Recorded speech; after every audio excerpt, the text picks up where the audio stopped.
नाज़रीन, खुदावंद यीशु मसीह नासरी के नाम में आप सबको सलाम। मैं आपका खादम, आपका host reverend doctor Robinson Askar ईमान का सफ़र प्रोग्राम लेके आपके सामने हाज़िर हूँ। और मैं खुदावंद का शुक्रगुज़ार हूँ कि खुदा ने हमें ये फ़ज़ल दिया है कि ईमान के सफ़र पे चलते हुए हम अपनी मंजिल का तयन करें और हम उस जगह तक पहुँचें जहाँ खुदावंद हमारा खुदा हमें लेके जाना चाहता है।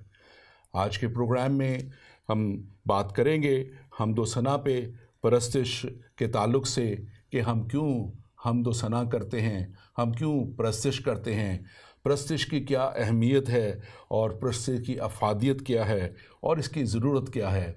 और आज मेरे साथ स्टूडियो में मौजूद हैं pastor Ziaullah. Pastor Ziaullah, welcome to the show.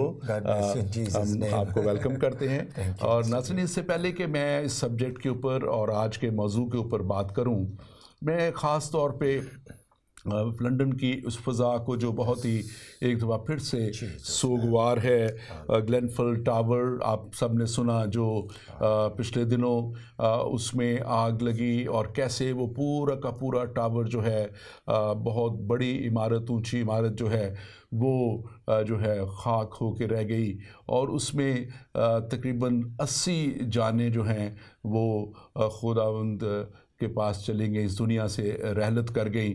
और बहुत से लोग जो हैं सैकड़ों की तादाद में जो हैं वो ज़ख्मी हैं, झुलसे हुए हैं आग में। और ऐसे ऐसे वाक़यात सामने आए उसमें जो दिल हिला देने वाले वाक़यात हैं कि 10वीं मंजिल से एक माँ अपने बच्चे को कपड़े में लपेट के नीचे फेंक रही है और नीचे से लोग उसको कैच कर रहे हैं। हम इस बात को समझ सकते हैं कि ये कितनी दुख की घड़ी होगी, कितना ये मौका होगा उस वक्त उन लोगों के लिए अज़ियत का जो उस वक्त आग में जल रहे थे। और मैं अक्सर इस बात को भी सोचता हूँ इन दिनों में ख़ास तौर पे कि ये तो दुनियावी बदन है जिसने खाक को खाक होना है और ये जब जलता है तो ज़ाहिर अज़ियत होती है। लेकिन वो दिन जो खुदावंद की अदालत का दिन होगा और जिसमें कलाम मुक़द्दस कहता है कि वो लोग जो खुदा के साथ नहीं चलते, वो लोग जो खुदा से दूरी में हैं और वो लोग जो सही रास्ते में और सही सिमत में नहीं हैं और वो जिनकी मंजिल का जिनको पता नहीं है और वो एक भेड़ चाल में अपने अपने मज़ाहिब के पीछे चल रहे हैं और वो तहकीक नहीं करते कि क्या दुरुस्त है और किस सिमत उन्हें चलना है, उनके लिए मैं समझता हूँ कि ये लम्हा फ़िक्रिया है। और हम उनके लिए भी सोगवार हैं जो लंदन में फिन्सबरी मॉस्क के चंद दिन पहले बाहर जब वो नमाज़ी निकल रहे थे और उनको भी एक ट्रक के नीचे वो आए और काफ़ी 3-4 हलाकतें हुई, बहुत से ज़ख्मी हुए। हम उनके साथ भी ज़ारे हमदर्दी करते हैं और हम चाहते हैं कि ये लोग, ये दुनिया उस तौर पे चले जैसे कलाम मुक़द्दस कहता है, ताकि इस दुनिया में अमन हो, सुकून हो। और इस दुनिया में अमन और सुकून सिर्फ़ और सिर्फ एक ही ला सकता है जो सलामती का शहज़ादा है, यानी यीशु मसीह नासरी, प्रिंस ऑफ पीस, जिसके लिए हमें उसके ऊपर जो है जो पीस है वो मांगने की ज़रूरत नहीं है, बल्कि वो तो खुद ही प्रिंस ऑफ पीस है। हम खुदा का शुक्र करते हैं। लेकिन इससे पहले कि हम प्रोग्राम में बढ़े, पास्टर ज़िया, मैं चाहूँगा कि आप इन लोगों के लिए दुआ करें, लवाकीन के लिए दुआ करें, ख़ास तौर पे जो बहुत से लोग इस वक्त दुखी हालत में हैं उनके लिए दुआ करें और इंतज़ामिया के लिए भी, गवर्नमेंट के लिए भी अब वो अच्छे तौर पे इन लोगों को भी देखभाल कर सके और आइंदा भी वो ऐसे इक़्तिदाम कर सके कि ऐसे वाक़यात ना हों। हम दुआ करें। आमीन। मेरे खुदावंद, मेरे रब, मेरे यीशु, मैं तेरा शुक्र करता हूँ, तेरी तारीफ़, तेरी सताइश करता हूँ खुदावंद। तो जो खुदावंद तसल्ली और इत्मीनान बख्शने वाला बाप है खुदावंद, तेरा कलाम फरमाता है कि जब तेरे माँ बाप तुझे छोड़ जाएंगे लेकिन मैं तुझे हरगिज़ ना छोड़ूंगा। खुदावंद तेरी तसल्ली, तेरा इत्मीनान हमेशा हमें संभाले रखता है। खुदा मैं तेरे खादम के साथ मिलकर खुदावंद उन सारे लोगों के लिए जो बड़े दुख में हैं, मुसीबत में हैं खुदा, लंदन में खुदा इस बिल्डिंग के जलने की वजह से उस मस्जिद में जो भी हादसा हुआ है खुदा, उन तमाम के लिए खुदा तेरी तसल्ली और तेरे इत्मीनान को मांगते हैं। और ए बाप सारी एडमिनिस्ट्रेशन पर खुदा, और जो भी खुदा पर लोकल अथॉरिटीज़ हैं खुदा, हायर लेवल पर लोअर लेवल पर खुदा, वहाँ पे तेरे पाक रूह को, तेरे पाक मसा को मांगते हैं खुदा, उन हिकमत और दानिश बख्श, ताकि ऐसे कवानीन बनाए जिसमें सबकी सलामती। इन जीसस क्राइस्ट नेम, आमीन आमीन आमीन आमीन आमीन। पास्टर, इससे पहले कि हम आगे बढ़ें, थोड़ा सा अपने ताल्लुक़ से भी ज़रूर बताएं। आप पहले भी एक प्रोग्राम में आ चुके हैं, लेकिन हर दफ़ा हमारे नए लोग भी देख रहे होते हैं। आपकी खिदमत को मैं जानता हूँ, लेकिन लोगों के लिए, हमारे नाजरीन के लिए आप बताएं कहाँ खिदमत कर रहे हैं। बस जी, मैं बाप का शुक्र करता हूँ, आपने जो मुझे मौका बख्शा यहाँ पे। मैं पाकिस्तान से हूँ, पंजाब के इलाके से, और आज जो टॉपिक रखा है प्रस्तुश के हवाले से, मैं प्रस्तुश के हवाले से ही बचा हुआ हूँ। आमीन। और मुझे अच्छा लगा जब आपने ये टॉपिक को सिलेक्ट किया। और अभी लंदन में खिदमत कर रहे हैं, लुटन में भी और साउथहाल में भी। खुदा उनके नाम को इज़्ज़त व जलाल मिले। और यही हम अपने लोगों के लिए, आप लोगों के लिए यही कि हम खुदा के उस कलाम को जो हमें तसल्ली दे सकता है, जो हमें फ़तह की तरफ लेके जाता है, जो हमें इन तमाम लोगों की नापाक इरादों से, इब्लीस के तमाम नापाक इरादों से प्रोटेक्ट करता है, आज हम उस प्रोटेक्शन पे बात करेंगे कि what is the weapon to protect all these problem. आमीन आमीन। आज जैसे कि मैंने जिक्र किया, और हम इस पे बात आज करेंगे कि जो हमद व सना है, जो परस्तिश है, इसकी अवलियत क्या है और इसका मकसद क्या है। तो आप थोड़ा सा इस पे ज़रा ज़रूर रोशनी डालें कि हम क्यों परस्तिश करते हैं और वो परस्तिश क्या है इस ताल्लुक़ से। बस ये यशायाह की किताब में लिखा है मुक़द्दस, उसका 43 बाब में 21 वर्स में खुदा के कलाम में लिखा है, मैंने इन लोगों को अपने लिए इसलिए बनाया ताकि वो मेरी हमद करें। इंसान को बनाने का मकसद ही ये था कि लोग खुदा की हमद करें, अपने बाप की हमद करें, उसकी तारीफ़ करें। क्योंकि इसलिए आपने देखा होगा पास्टर जी कि इंसान के पास इतनी एबिलिटी है कि वो हर किस्म की सुर में गा सकता है, ऊंची सुर में भी, नीची सुर में भी, क्योंकि खुदा ने उसको बनाया ही इसलिए है कि उसकी हमद करे। आमीन। मतलब कि ये गॉड गिवन एबिलिटी है, ये इंसान की उस पे नहीं है। अभी देखो, जानवर तो नहीं इस तरीके से सुर लय में नहीं गा सकते, क्योंकि उनको नहीं बनाया परस्तिश के, इंसान को बनाया, और इसलिए कि वो उसकी शबीह है। बिल्कुल। मैं और वो चाहता है कि जो मेरी शबीह है वो मेरी परस्तिश करे। लेकिन जैसे आगे हम बढ़ेंगे, परस्तिश करनी कैसे है और क्यों करनी है, करनी। बिल्कुल।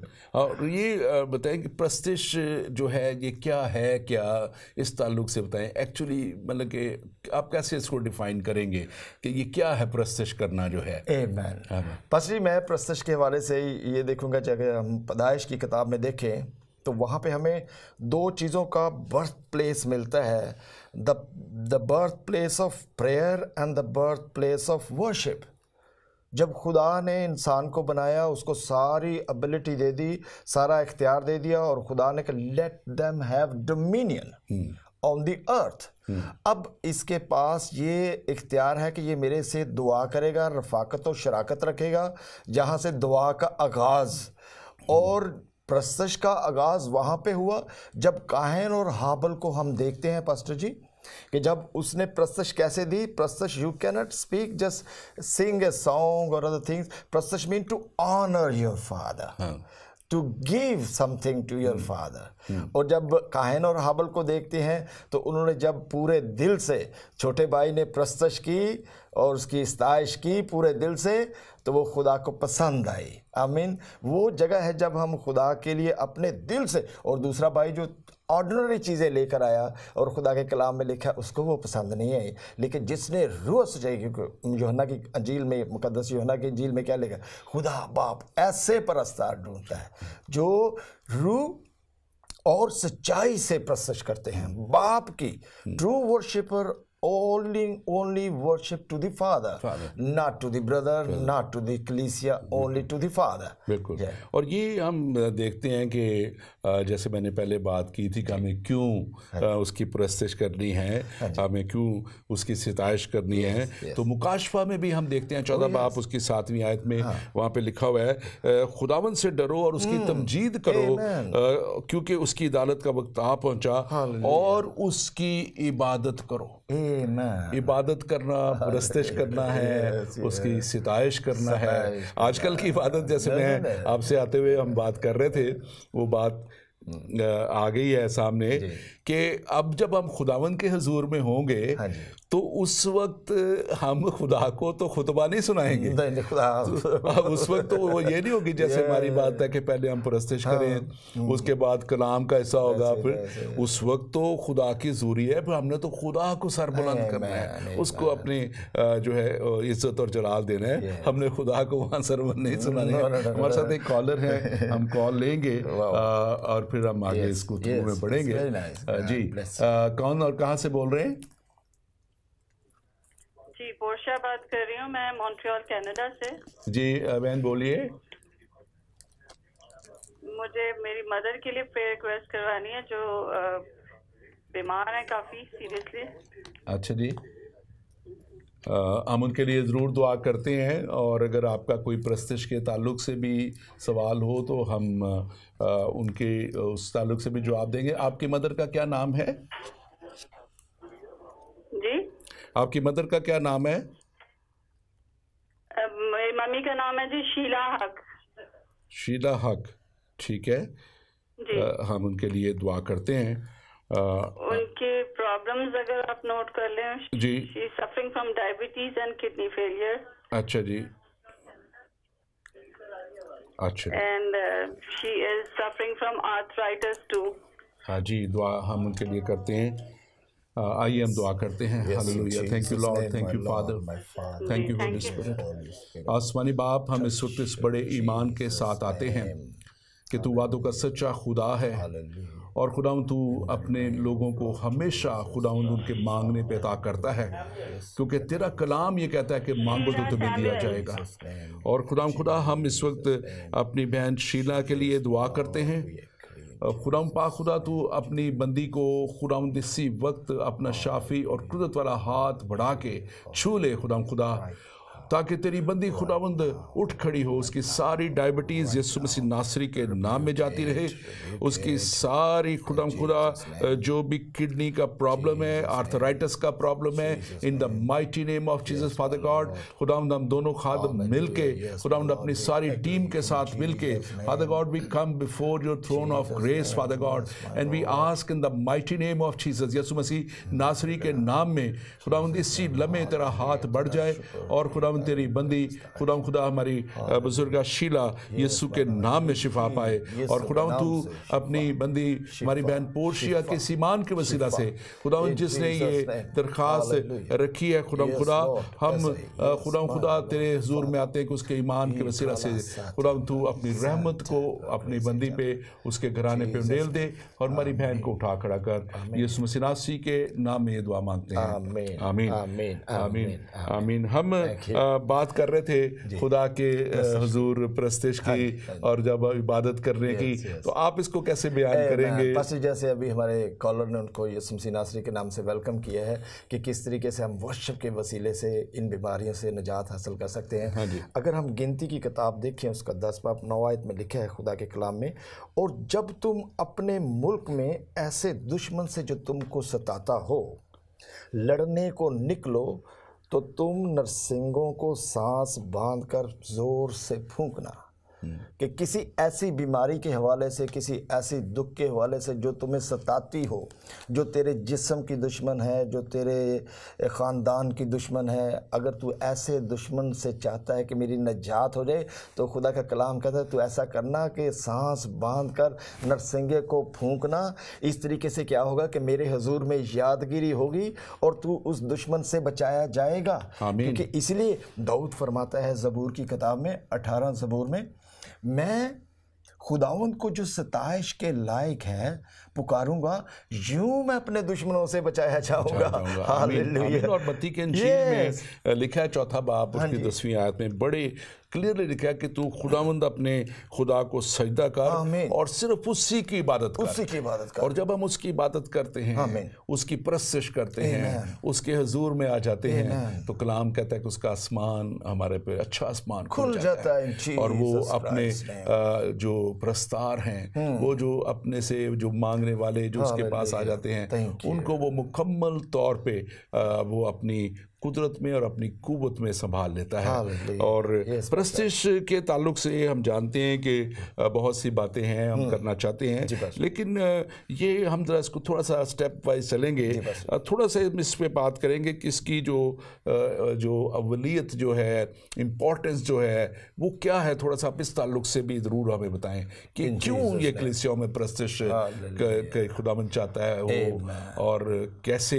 प्रस्तिश के वसीला से। देखो, आपने कलीसिया की बात की कि क्यों प्रस्तिश ज़रूरी है, तो मुझे एकदम वो बात याद आई कि जब एलीशा नबी के पास 3 बादशाह इकट्ठे होकर आए और उन्होंने कहा क्योंकि हमारे ख़िलाफ़ सब चढ़ आए हैं, तो चलो चलते हैं, एलीशा से बात करते हैं, उससे खुदा की बातें पूछते हैं कि हम किस तरीके से बचाए जाएं। तो खुदा के कलाम में लिखा है कि जब एलीशा के पास चाहे इस्राएल, यहोशू बादशाह और चाहे अदूम इकट्ठे होकर आए, तो एलीशा ने कहा कि मैं तो तुम्हें नहीं जानता, लेकिन शाह यहोशू की खातर मैं तुम्हारी कदर करता हूँ, उसकी खातर चलो खैर ऐसा करते हैं, किसी बजाने वाले को मेरे पास लाओ। You see this the power of worship. किसी बजाने वाले को मेरे पास लाओ। कलीसियाओं में जब बजाने वाले, वाकई जो रूह और सच्चाई से बजाने वाले आते हैं, फिर खुदा का अबर लगता है। आप अपनी कलीसिया में देखते हैं कैसे अबर लगता है, जब रूह और सच्चाई से, जब गाने वाले और बजाने वाले, कलाम में लिखा है,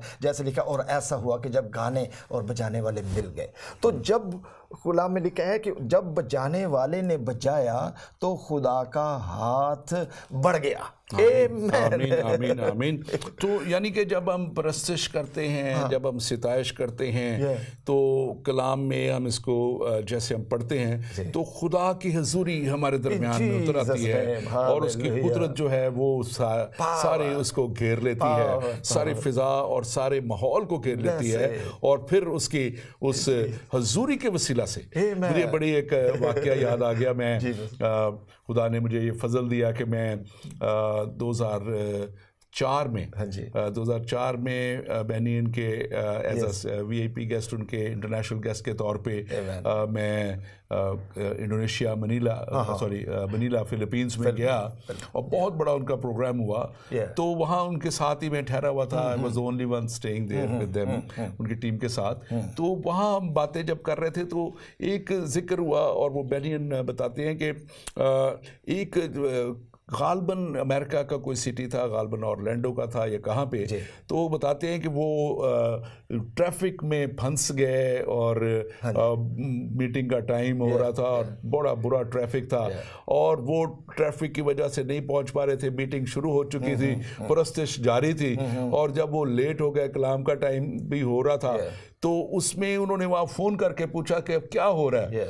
तो वो आगे से बताने लगे कि पास्टर बेनी इस वक्त परस्तिश हो रही है, परस्तिश के दौरान मिरेकल्स हो रहे हैं और टेस्टिमनीज आना शुरू हो चुके हैं। तेरे आने से पहले ही शुरू हो गया। तो खुदा बड़े अजीब तरीके से काम करने की कुदरत रखता है। जैसे सॉरी आपने जो बता रहे थे कि कैसे हाथ बढ़ जाता है, अभी हम अगर देखें कि दाऊद और साउल के हवाले से कि जब दाऊद गाता था तो खुदा के कलाम में लिखा कि वो रूह जो खुदा की तरफ से साउल के ऊपर चढ़ आई थी उसकी नाफरमानी की वजह से, लेकिन जब दाऊद बजाता था तो वो रूह उतर जाती थी, खुदा की तरफ से चढ़ी और खुदा की तरफ से उतर। कैसे? क्योंकि जब वो गाता था, जैसे कलाम में जब गाने वाले ने बजाया तो खुदा का हाथ बढ़ गया।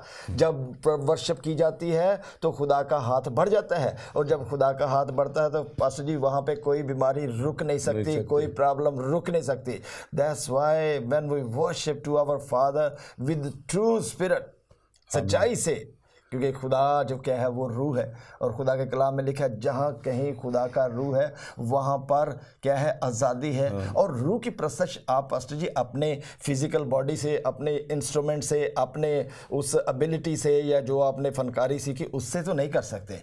You can only worship to your father with the spirit then his hand. Yes pastor. और खुदा के कलाम के मुताबिक हम देखते हैं कि ये जो दूसरी बात ख़ास तौर पे कि ये कलीसिया की क्यों तरजीह होनी चाहिए, मतलब कि इसकी जो प्रायोरिटी है, हम अभी बात कर रहे हैं कि कैसे उसका तख्त लगता है और कैसे उसकी ज़रूरी आती है, तो ये भी जानना बड़ा ज़रूरी है कि क्यों की प्रायोरिटी होनी चाहिए। तो पहली बात तो ख़ास तौर पे कि वो हमारा खुदा ही नहीं, हमारा आसमानी बाप भी है, और हमें अपने आसमानी बाप की ऑनर करना है, उसको प्रस्तश करना है, उसको सिताइश करनी है। फिर यीशु मसीह नासरी जो है वो कलीसिया का सर है, दुल्हा है, तो हमें नचड़ी दुल्हा की भी प्रस्तश करनी है, सिताइश करनी है। और प्रायोरिटी आप देखते हैं कि अगर जब वेडिंग होती है, सेरेमनी होती है, तो किसकी होती है उस दिन? दूल्हा की और दुल्हन की। खुश तो होते हैं, हमें आप इसके ताल्लुक से जरूर बताएं कि ये प्रायोरिटी जो है क्यों होनी चाहिए। पास्टर जी देखो, जब वो काहिन साल में एक बार जब कुर्बानी लेकर और उस पाक तरीन मकाम में जाया करता था, उस पर्दे को हटा के, तो सबसे पहले वो जो पर्दे को हटा के उसके सामने क्या होता था? धुआं, प्रस्तश का धुआं उसे टच करता था, और जैसे ही टच करता खुदा की हुजूरी आ जाती थी और खुदा का कलाम उस पर नाजल होना शुरू हो जाता था। इसी तरीके से जब हम खुदा की प्रस्तश से भरे रहते हैं और जब खुदा की हुजूरी में प्रस्तश के साथ दाखिल होते हैं तो उसकी हुजूरी हमें छू लेती है और अपना कलाम करना शुरू कर देती है। इस तरह हम इसे ऐसे नहीं दौड़ के मैं बचाया जाऊंगा। और क्यों बचाया गया था? वो साउल के बालों से 2 दफ़ा, हालांकि वो भी बड़ा जंगजू था, कोई छोटा तो नहीं था। क्यों बचाया गया था? क्योंकि उसे पता था जब मैं प्रस्तश करूंगा तो यूं मैं अपने दुश्मनों से बचाया जाऊंगा। और ख़ास तौर पे इसकी जो कलीसिया की जो मैंने बात की थी, हमें इस बात को भी देखना है कि पहला पतरस का 2 बाब और उसकी 9वीं आयत क्या कहती है कि हम एक जो है एक बरगजीदा नस्ल, शाही कहनों का फ़िरका, मुकद्दस कौम और एक ऐसी उम्मत हो, वहाँ पे लिखा है जो खुदा की खास मलकियत है, ताकि उसकी खूबियाँ जाहिर करो, जिसने तुम्हें तारीकी से अपनी अजीब रोशनी में बुलाया है। तो सबसे पहली बात हमें देखना है कि हम हमारी क्यों ये तरजीह है कि हम एक बरगजीदा नस्ल हैं, हम एक ऐसी कौम हैं जो खुदा की ख़ास उम्मत है। और फिर वो कहते हैं कि शाही कायनों का फ़िरका, रॉयल प्रीस्टहुड का काम, प्रीस्टहुड का क्या है? प्रीस्ट का काम है खुदा के ज़ूर में कुर्बानी, तो हमें अपने लबों की कुर्बानियाँ चढ़ाना, उसके पास आना, और ये हमारे लिए नहायत ही ज़रूरी है कि हम उसकी खूबियों को ज़ाहिर करें। और हम इस तौर पे जैसे कलाम में लिखा है कि हम उस रोशनी में बुलाए गए हैं तारीकी से, तो हमें अपनी उस रोशनी को जाहिर करना है और उस तौर पे उसके पास आना है जैसे उसका कलाम कहता है। और जैसे मैंने पहले कहा था कि परस्तिश जो है ये एक ऐसी मतलब खुदा की जो है हुजूरी को ले आने का वसीला है। और इसमें हम देखते हैं कि मुझे फिर वो आज वाक़यात याद आ रहे हैं। मुझे हमारे एक दोस्त हैं यहाँ पे, और उन्होंने इनवाइट किया, यहाँ करते रहे 90s में, 2000 अर्ली 2000 के ईयर्स में, यहाँ यूके में भी, और फिर वो यूरोप के टूर लेके जाते रहे, तो फिनलैंड, जर्मनी। जब हम जर्मनी पहुँचे फिनलैंड से, तो हमारी मीटिंग ज़्यादातर जो थी वो ब्लैक अफ्रीकन चर्चेज़ में थी। तो वहाँ पे जो प्रस्तिश होती है आप देखते हैं कि उन ब्लैक चर्चेस में, तो हमारे जो साथ थे, मैं उनका नाम लेता हूँ, पास्टर एडवर्ड, कहने लगे ये तो प्रस्तिश ऐसे करते हैं कि अगर यीशु जब आया हुआ हो तो जाने में लगे तो प्रस्तिश पकड़ के उनको खींचते हैं कि यीशु जी ठहर जाए, किधर जाते हैं। वो ऐसी प्रस्तिश करते हैं कि यीशु को भी जाने नहीं देंगे। तो कहने का मकसद ये है कि जब हम खुदा के पास आते हैं और खुदा की उसके हमें परस्तिश उसकी करनी है, हमें सैश उसकी उस तौर पे करनी है। और हम क्योंकि एक ऐसे माशरे से आए हैं, पाकिस्तान से आए हैं, वहाँ पे हम देखते थे कि वो एक दौर था, हमारे रेलवे कॉलोनी के एक तरफ वो वर्कर्स की लाइन थी और वहाँ पे वो कवालियों की असल महफिलें होनी और एक मज़ार भी साथ था करीबी, वहाँ पे भी जनाब बड़ा वो नातें और इस तरह का। तो हम देखते थे कि वो चलें जिस मज़हब से भी कोई है, वो जिस तौर पे भी वो भी एक अपने अंदाज में परस्तिश खुदा के ज़ूर में करते थे। लेकिन हम देखते हैं कि शायद हमारे और मुसलमान भाइयों में बहुत से ऐसे भी हैं जो शायद इसके मुखालफत भी करते हैं। लेकिन खुदा का कलाम जो है अगर हम इसे देखें तो ये तो बड़े वाज़ेह तौर पे हमें बताता है, क्योंकि जैसे आपने पहला वाला बोला था कि उसने इंसान को बनाया इसीलिए कि उसकी हमद करे, उसकी परस्तिश करे। और खुदा का जो बहुत बड़ा सूरमा दाऊद जो है, ज़बरदस्त परस्तार, लिखा है कि उसकी तो जो थे 3-3 हज़ार साजों, 4-4 हज़ार साजों के साथ वो 3 हज़ार गाने वाले थे, 4-4 हज़ार जो थे वो साजिंदे थे साजों के साथ। और अगर सफनिया नबी के सहीफा में आप देखें तो खुदा वहाँ लिखा है कि खुदा खुद गाता है, खुदा खुद गाता है। तो ये यानी कि ये बात इस्टेब्लिश होती है कि खुदावंद हमारा खुदा खुद एक परस्तार है। और इसलिए कलीसिया की भी अवलीन तरजीह यही होनी चाहिए कि वो परस्तिश करे, उसकी सताइश करे। आपने देखा होगा कलीसिया में भी क्यों कलीसिया में वर्शिप के ख़िलाफ़ उठती हैं आवाज़ें, और क्यों रूह और सच्चाई से परस्तिश नहीं करना चाहते, क्योंकि वही स्पिरिट जो पहले मैंने काहिन और हाबल की, उसके बाद हम वही स्पिरिट साउल में जब कन्वर्ट हुई, वो दाऊद को क्यों मारना चाहता, क्योंकि वो ट्रू वर्शिपर था। इसके बाद हम ये देखते हैं कि जब यीशु मसीह पैदा होगा, जब वो बादशाह जो है अपने अपने तोहफ़ों को लेकर आ गए, यानी उसकी परस्तिश करने के लिए गए, उसकी इबादत करने के लिए गए, और इबादत खाली हाथ नहीं बल्कि अपने सोने, मोर और लबान के साथ लेकर गए। और जैसे ही उनकी परस्तिश करने गए तो हेरोदिस ने भी प्लानिंग बना ली, हेरोदिस ने प्लान, मैं इनको कत्ल कर दूंगा। लेकिन जब हम रूह और सच्चाई से परस्तिश करते हैं तो खुदा हमारे दुश्मनों की प्लानिंग को जो सीक्रेट है वो जाहिर कर देता है। उस परस्तिश के वसीला से, उस गिविंग के वसीला से खुदा ने उन पर जाहिर कर दिया कि तू इस जगह से नहीं जाएगा बल्कि इस तरफ से जाएगा। इस तरीके से, इस ऐसे नहीं दाऊद कहता मैं यूं अपने दुश्मनों से बचाया जाएगा, और दुश्मन कभी ओपनली आप पे अटैक नहीं, ही हिंडर हिमसेल्फ, वो हिडन तरीके से आपके खिलाफ प्लानिंग बनाएगा जो आपको मालूम भी नहीं है, लेकिन only through the worshipper it can be exposed. बिल्कुल बिल्कुल। और ये बड़ी बात इसको जो है मैं समझने की बात है कि वाकया ही जो परस्तिश है, और मैं जैसे बात कर रहा था कि खुदा गाता है, खुदा परस्तार नहीं है, लेकिन वो खुद गाता है। मैं इसको बात को क्लियर करना चाहता हूँ, वाज़े करना चाहता हूँ। बाज़ दफ़ा हमें बहुत सी चीज़ों में बहुत से वो जो कहते हैं ना लोग गलत भी इसको ले जाते हैं। वहाँ पे लिखा हुआ है सफनिया नबी के सिफा में कि खुदा गाता है। वो कब गाता है? जब एक इंसान ज़मीन पे तौबा करता है, जब इंसान एक ऐसा जब तौबा करके निजात पा लेता है तो वो उसमें जो है वो शादमान होता है, वो खुश होता है, और फिर उसके बड़ी शादमानी होती जो है वो बिल्कुल उसी औरत की माना जिसका एक धर्म गुम गया, जब मिल गया तो उसने बड़ी खुशी की। ऐसे ही जब हम तौबा करते हैं, खुदा के पास आते हैं, तो बहुत खुश और शादमान होता है। परस्तिश के हवाले से पास्टर जी, मैं जैसे मैंने बताया कि मैं भी परस्तिश के हवाले से ही बचा था, मेरी ज़िंदगी ऐसी नहीं थी। लेकिन जब मैंने परस्तिश को देखा वहाँ पे रावलपिंडी में चर्च में किस तरीके से लोग वर्शिप कर रहे हैं, आंसू हैं, खुशी हैं, इत्मीनान है, जोश है, they are worshipping in one spirit. मैंने कहा खुदा मैं भी ऐसा होना चाहता हूँ। इसलिए जब हम वर्शिप करते तो पहले तो हम कोई वर्शिप करता था तो उसकी तरफ गौर से देखते, यार ये कैसा बंदा, ये कैसे बोल रहा है, ऐसे मुंह खोल खोल के वर्शिप। लेकिन जब पता चला कि what is the true worship, और मैं एक एक्सपीरियंस आपके साथ शेयर करूंगा। पेशावर में थे हम, लैम्प फेलोशिप की मीटिंग में थे हम, दो शख्स बैठे हुए थे वहाँ पे, और एक हारमोनियम और एक तबले वाला, 3 शख्स।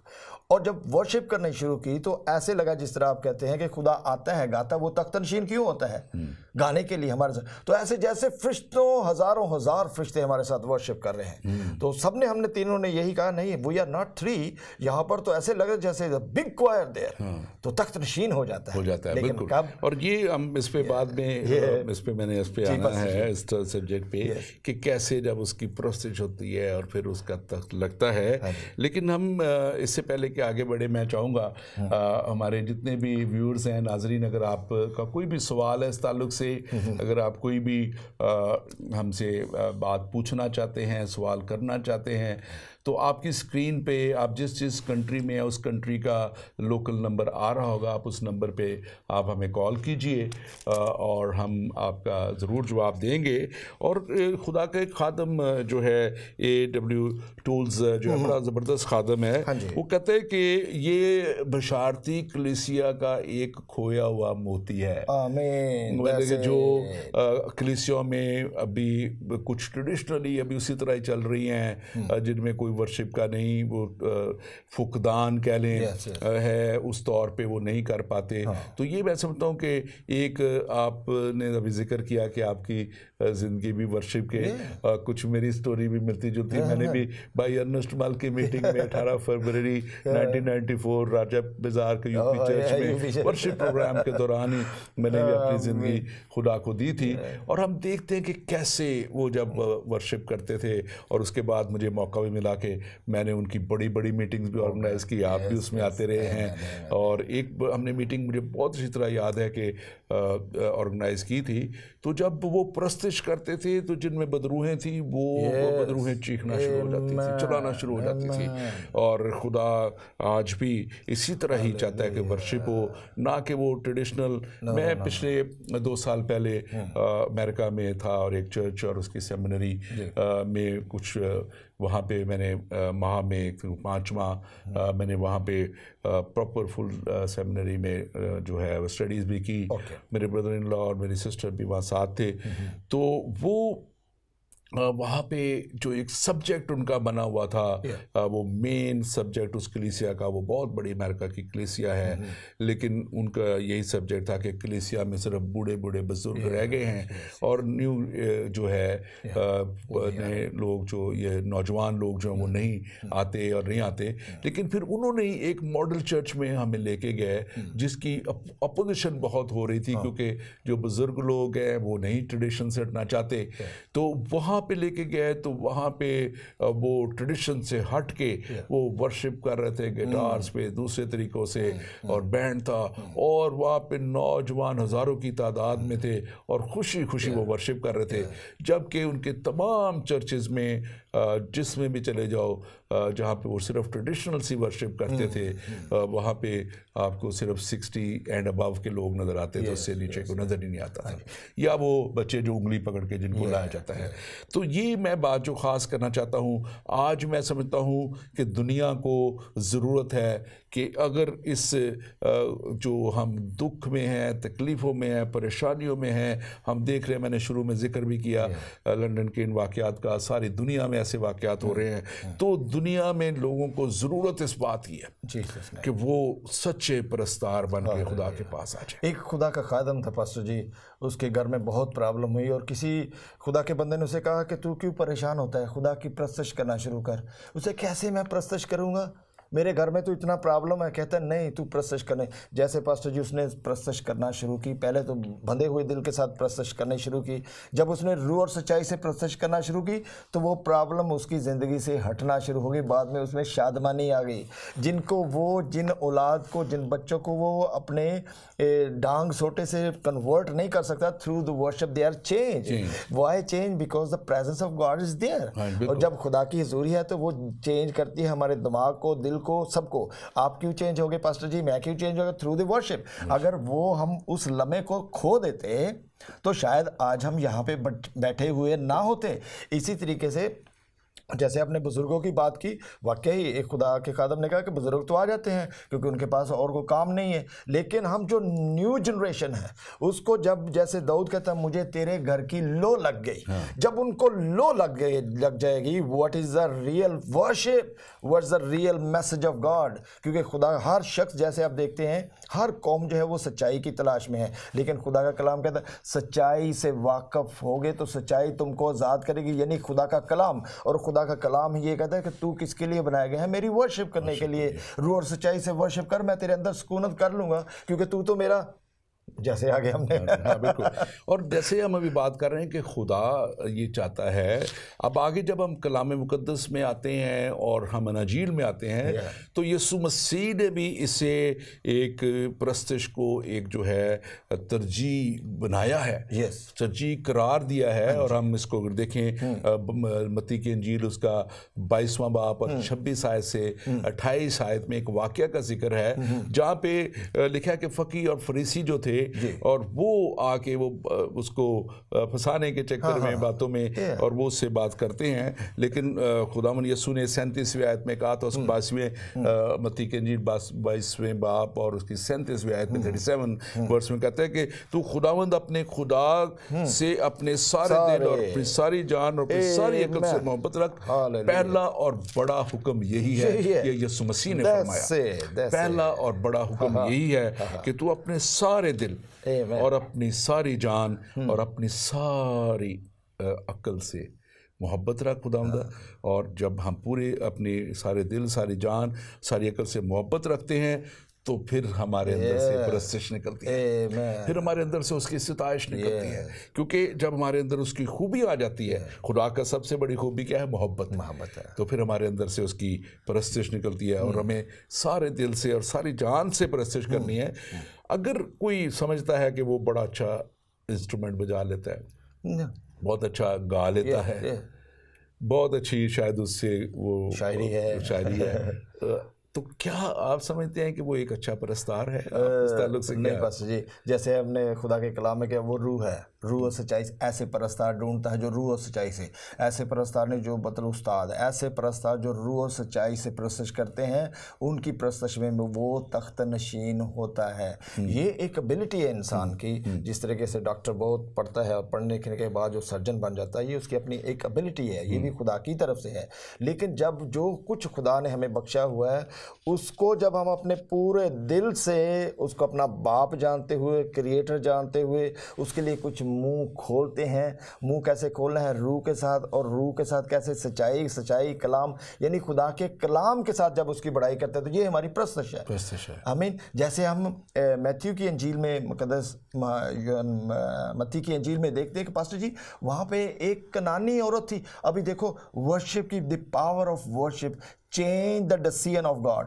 इसमें हम देखते हैं कनानी औरत थी जिसको पीछे पीछे जा रही थी, आए बाप इसको बचा ले, मेरी बेटी को बदरूहें सताती हैं। लेकिन यीशु ने उस पर कोई ध्यान नहीं दिया, कोई ध्यान नहीं दिया। लेकिन खुदा के कलाम में फिर वो आकर जब उसने सजदा किया, हालेलुया, मैंने वर्शिप, जब वो गिर गई, इब्राहिम क्या कहता है? मैं अपने बेटे के साथ जाता हूँ सजदा करने के लिए, इबादत करने के लिए, जैसे आप करता हूँ। बिल्कुल। मुकाशवा 15 बाब उसकी 14 आयत बड़ा वाज़ेह तौर कौन तेरी हमद ना करेगा, कौन तुझसे ना डरेगा, कौन तेरी तमजीद ना करेगा।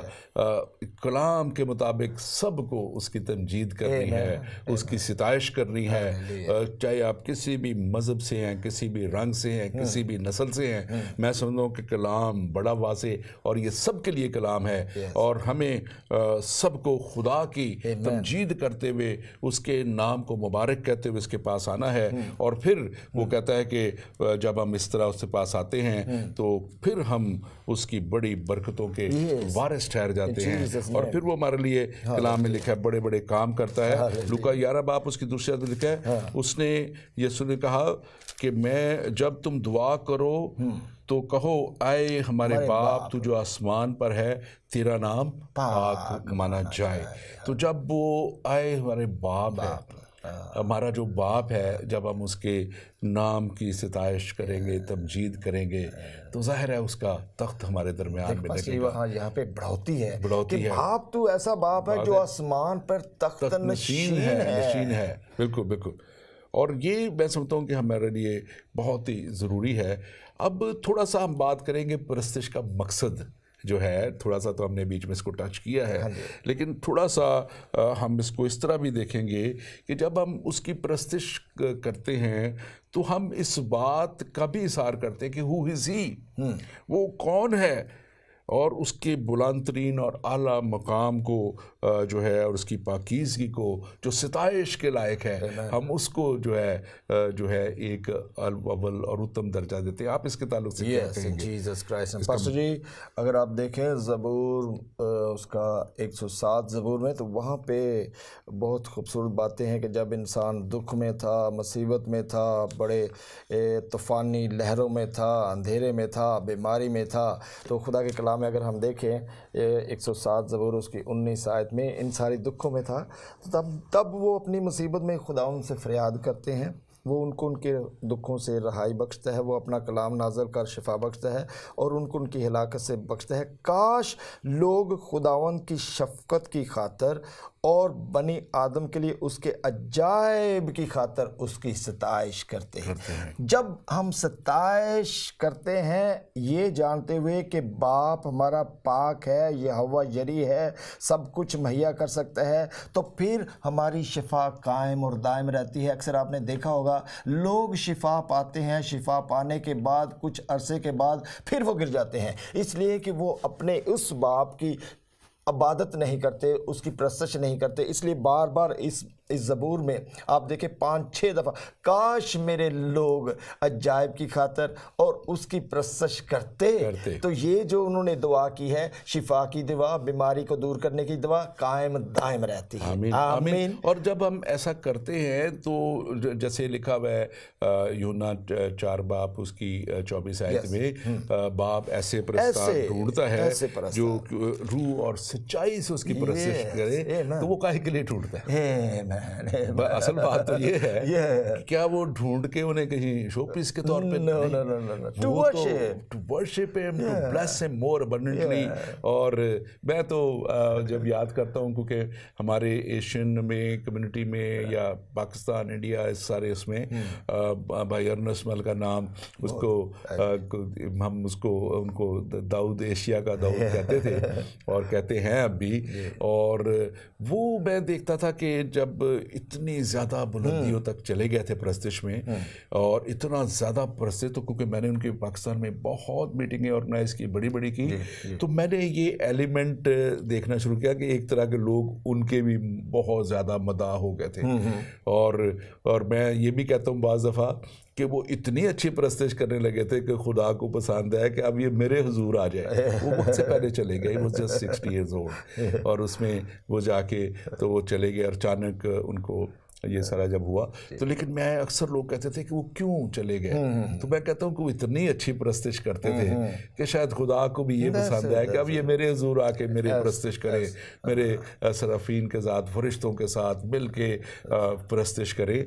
तो परस्तिश मैं समझता हूँ कि एक ऐसा हथियार है जो बड़ा ज़बरदस्त, और हम जो कहते हैं कि जैसे दुआ एक हथियार है, उसी तौर पे परस्तिश जो है ये जुओं को तोड़ देता है। आमीन। देखो पास्टर जी, worship is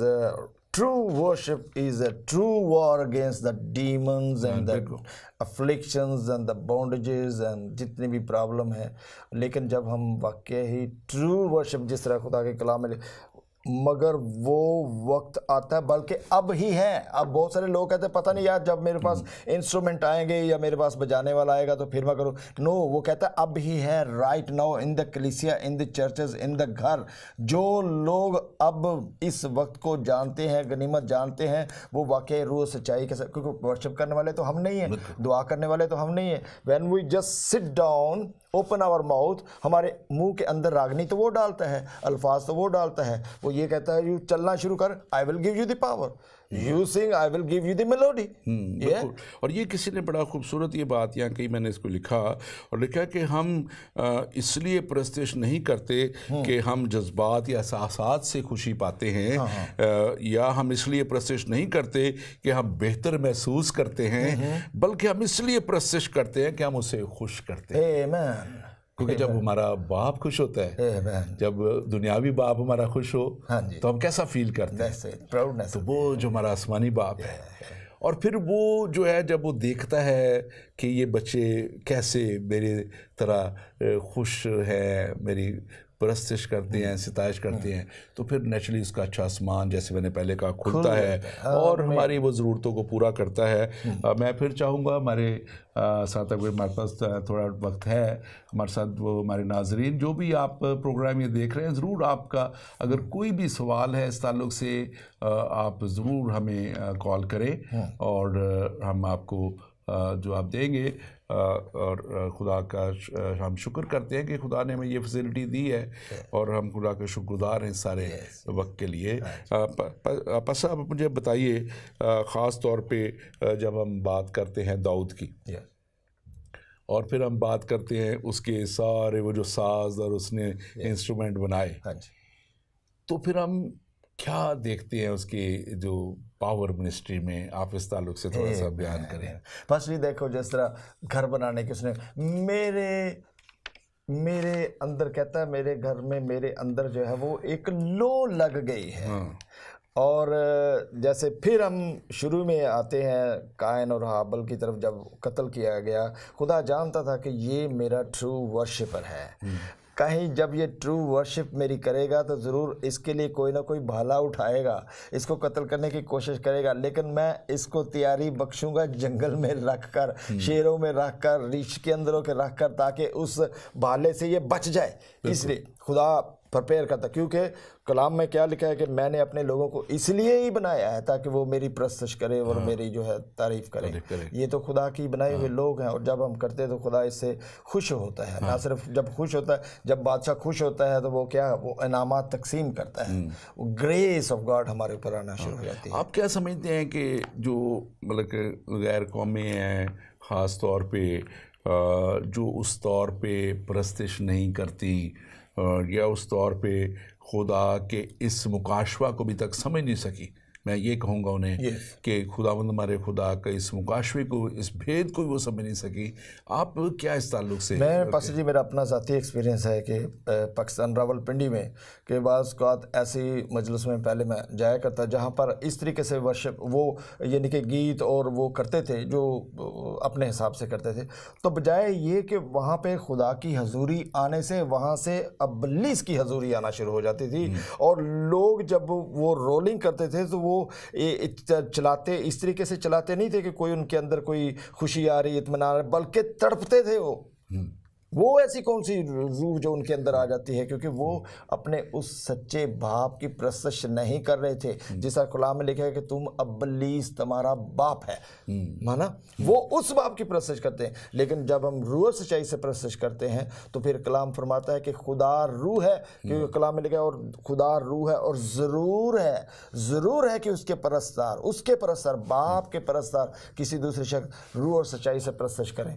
करंथियन में क्या लिखा है, 2 करंथियन में, क्योंकि खुदा रूह है, और जहाँ कहीं खुदा का रूह है, जहाँ कहीं खुदा के रूह से प्रस्तुत की जाती है, वहाँ पे इब्लीस भागता है। जैसा आपने कहा ये वेपन है, और इस वेपन के खिलाफ, इस हथियार के खिलाफ इब्लीस का कोई हथियार चल नहीं सकता। इसलिए उसने कहा कि मैं तुमको इसलिए बना देता हूँ, यानी ऐसा तुमको वेपन दे देता हूँ कि जिसके खिलाफ इब्लीस की कोई हथियार चलेगा नहीं।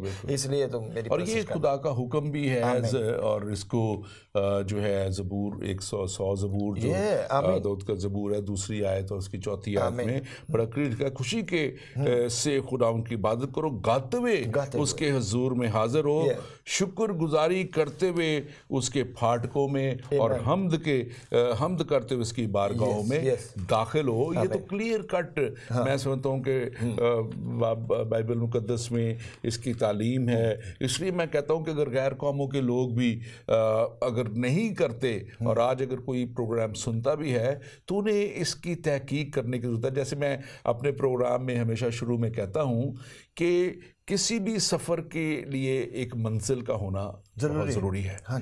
और वो मंजिल जब तक हम नहीं जानते, नहीं पहचानते, हमारा सफ़र नामुकम्मल है, हमारा सफ़र अधूरा है। तो मैं समझता हूँ कि हमें अक्सर हम जिस मज़हब में जिस कौम में पैदा हो जाते हैं हम उसके पैरोकार बन के उसी तौर पे चलते रहते हैं, लेकिन इंसान के लिए भी ज़रूरी है कि वो देखे, वो जाने और पहचाने कि क्या ये वो रास्ता है जो मुझे हमेशा की ज़िंदगी तक लेके चला जाएगा। अभी देखो मंजिल की वजह से बात की, मंजिल पता उस वक्त पहुंचेगा ना जब उसको अपनी डेस्टिनेशन का पता चलेगा, डायरेक्शन का पता चलेगा। जिस तरीके से अभी मोटरवे पे जाते हैं तो कितने राउंड अबाउट आते हैं, अगर हमें उस पता ही नहीं कि हमारी डायरेक्शन रियल क्या है तो किसी और राउंड अबाउट पे उतर जाएंगे। लेकिन जब हमें पता चलता है कि रूह और सच्चाई से प्रोसेस करेंगे तो फिर ही हमारे मसाइल जो हैं वो हल हो सकते हैं। जिस तरह अभी जैसे ज़बूर की बात आपने की, ज़बूर 149 में 100 कलाम में क्या लिखे कि हम किस तरीके से जो है फतह से बढ़कर गलबा पाते हैं। मेरे भाई ये पास्टर जी ये जो आप लोगों को आज ये बता रहे हैं ये सिर्फ गाने के बारे में नहीं बता रहे, आप ये बता रहे कि आपने किस तरीके से फतह से बढ़कर गलबा पाना है अपनी बीमारियों पे, अपने दुखों पे, अपनी मुसीबतों पे, only through the worship through the prayer and with the spirit and truth. बिल्कुल, और ये तो बड़े वाज़े तौर पे लिखा हुआ है कि जब हम दिल से उसके पास आ जाते हैं, रूह और सच्चाई से उसके पास आ जाते हैं। ज़बूर 22 और उसकी 3 आयत कहती है कि लेकिन तू कदूस है और जो हम इसराइल की हमदो सना पे तख्त नशीन है। तो जब वो तख्त नशीन हो जाता है तो फिर उसकी जो मरात है वो जारी सारी हो जाती हैं, फिर उसकी जो है वो बरकतें जारी और सारी हो जाती हैं। मैं थोड़ा सा टच करना चाहूँगा परस्तिश, एक्चुअल जो हम इसकी बात आज कर रहे हैं, इसकी एक तस्वर जो है या इसकी तस्वीर जो है वो technically it is giving to God, it is giving to God. What we are giving is our time, what we are giving is energy, अपनी जो पैसा है, अपनी जो प्रेज है खुदा के हुजूर में जब हम ला रहे होते हैं, मतलब कि खुदा को देना और उसके लिए जो है अपना जैसे हम वक्त देते हैं, हम अपनी एनर्जी को देते हैं और खुदा करते हैं, तो फिर जब हम ये करते हैं तो फिर खुदा की कुदरत जाहिर होती है। आप इस ताल्लुक से कुछ कहना जी? बिल्कुल, आपने जो पहले हमने आपसे बात शेर कायन और हावल की, what he the, he give, he honor his father, he worship his father, when he worship his father the answer come from the heaven। और जब कम फ्रॉम द हेवन तो जो इस स्पिरिट में नहीं होते उनके लिए प्रॉब्लम बन जाती है। इसलिए अगर हम ये चाहते हैं कि हमारे दरमियान खुदा की हुजूरी आए तो हमने अपनी रवायात से हटकर खुदा की प्रस्तश करनी है। मैंने 20-25 साल प्रस्तश की रवायात से हटकर, लेकिन जब मैंने रियल वर्शिप देखी तो उसके बाद माय लाइफ इज चेंज। बिल्कुल, और ये खुदा करता है और वो हमारे कॉल और फेल में जो तज़ाद है ज़ाहिर है उसको दूर भी करना चाहता है। और खुदा चाहता है कि जो हम उसकी दिल की जो कहते हैं ना गहराई के साथ, जैसे मैंने पहले बात की थी कि वो बेनियन के और वो मीटिंग में पहुंच नहीं सके, लेकिन जहाँ परस्तिश हो रही थी खुदा की कुदरत वहाँ पे आ गई और उसकी जो कोशिश आ गई। तो दूसरी बात जो ख़ास इसमें मैं करना चाहता हूँ वो ये है कि ये परस्तिश जो है, जिसको थोड़ा सा हमने शुरू में टच किया लेकिन मैंने कहा था कि आखिर में ये खाली मौसीकी साज बजा लेना और आवाज़ या राग निकाल लेना नहीं है। ये तो वो एक स्पिरिट है, एक रूह है जो ऐसा हमारे अंदर आज जो खुदा का रूह और फिर हमारा रूह जो मिल जाता है तो वो ऐसा तख्त उसका लग जाता है। आप इस ताल्लुक से पास्टर जी खूबसूरत आपने कनेक्शन बांधा है। नबूकदनेस्सर ने जब वो एक मुजस्समा बनाया, उसने कहा जब हर किस्म का साज बजे, तबला बजे, सितार बजे, जितने शख्स हैं चाहे वो गुनाहगार है चाहे जैसा भी है, उसने इस मूर्ति के सामने झुकना है। लेकिन हम नबूकदनेस्सर बादशाह की मूर्ति नहीं है, we are the image of God. जब हम अपने अंदर कहते हैं कि मेरी रूह, मेरी जान, मेरे बदन तूने मिलकर उसकी प्रस्तश करनी है, जब तू उसकी प्रस्तश करेगा तो हर एक बीमारी, हर एक लानत, हर एक बॉन्डेजेस मेरे अंदर, you have to be bow down and go away. Very true. मैं समझता हूँ कि बात आपने बिल्कुल सही की, क्योंकि फिर हर तरह के जो है वो बंधन टूटते हैं। और मैंने अपनी ज़िंदगी में, क्योंकि खुदा ने इसी डिलीवरेंस मिनिस्ट्री में मुझे काफ़ी हमेशा इस्तेमाल किया और अब भी कर रहा है, तो मैं अभी भी देखता हूँ कि जब हम परस्तिश करते हैं और जब हम उसके हुज़ूर में आ जाते हैं बड़े खुदा के ज़रूरी में, तो फिर बदरूहें खुद ब खुद जो है वो ज़ाहिर भी होती है और फिर भागती भी हैं। मैं लास्ट वीक भी एक जगह गया हुआ था और मैंने दुआ करने से पहले मैंने कहा हम सताइश करते हैं, परस्ती थोड़ी सी की और उसके शख्स के अंदर बदरूहें जो हाज़िर हो गई और खुदा का शुक्र है उसको हमने निकाला।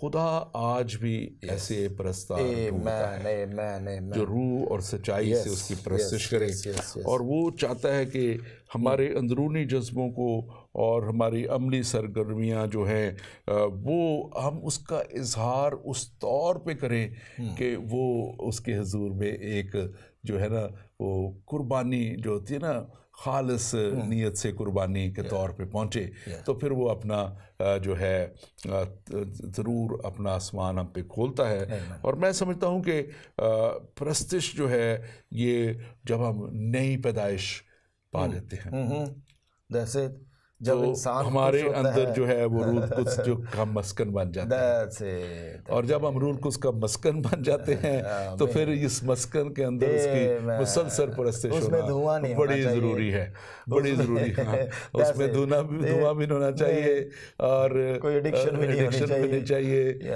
आप इसके ताल्लुक से खुदा के कलाम में तुम नहीं जानते कि तुम खुदा का मकदस हो, मस्कन हो, घर हो। उसने घर बनाया है, वो तारीफ और प्रस्तिश को कम मौजूद है। उसने तारीफ और सताइश करने के लिए इस घर को बना दिया, इस हैकल को बना दिया कि जब इस हैकल में, इस मस्कन के अंदर मेरी प्रस्तिश रूह और सच्चाई से होगी, मैं इनके बीच में आ जाऊंगा। मैं सिर्फ ना आ जाऊंगा बल्कि मैं सिर्फ I am not only for the visit, for the dwell in it. बिल्कुल, ये कलाम उसका कहता है कि जहाँ भी 2 या 3 मेरे नाम में जमा हो, मैं उनके दरमियान में हूँ। आप अपने आज चर्चेस के लिए चैलेंज रखिएगा, ये संडे आ रहा है, आप इसको रूह सच्चाई से वर्शिप करें और खुदा के जलाल को देखें, जीसस नेम।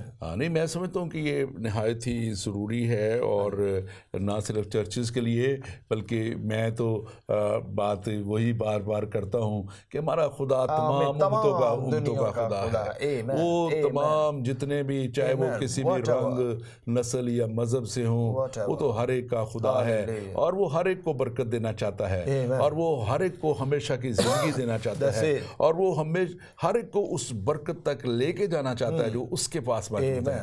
उसके पास तो सबके लिए बेशबहा बरकतें मौजूद हैं, लेकिन क्या हमारे पास उसके लिए वक्त है? आज तो वक्त की बहुत ज़्यादा कमी है। हमारे पास बहुत सा वक्त है कि हम मैच जीतें तो घंटों घंटे जुलूस निकालें, हम मैच के लिए घंटों घंटे बैठ जाएं, लेकिन अगर चर्च में 10-15 मिनट ऊपर इबादत हो जाए तो इतराज़ भी शुरू हो जाते हैं। बहुत से लोग हैं जो अभी भी मैं कहता हूं, जैसे मैं आज ये चैलेंज भी छोड़ना चाहता हूं अपने नाजरीन के सामने कि ज़रूर इसकी तहकीक करें, चाहे आप किसी भी मजहब से हैं, आप कैसे खुदा की परस्तिश कर सकते हैं, जब आप कैसे उसकी सताइश करते हैं। ये कहें कि मैं जब वर्शिप करता हूं तो वो तो कहता है तख्त नशीं, तो तेरे तख्त कहाँ पे है?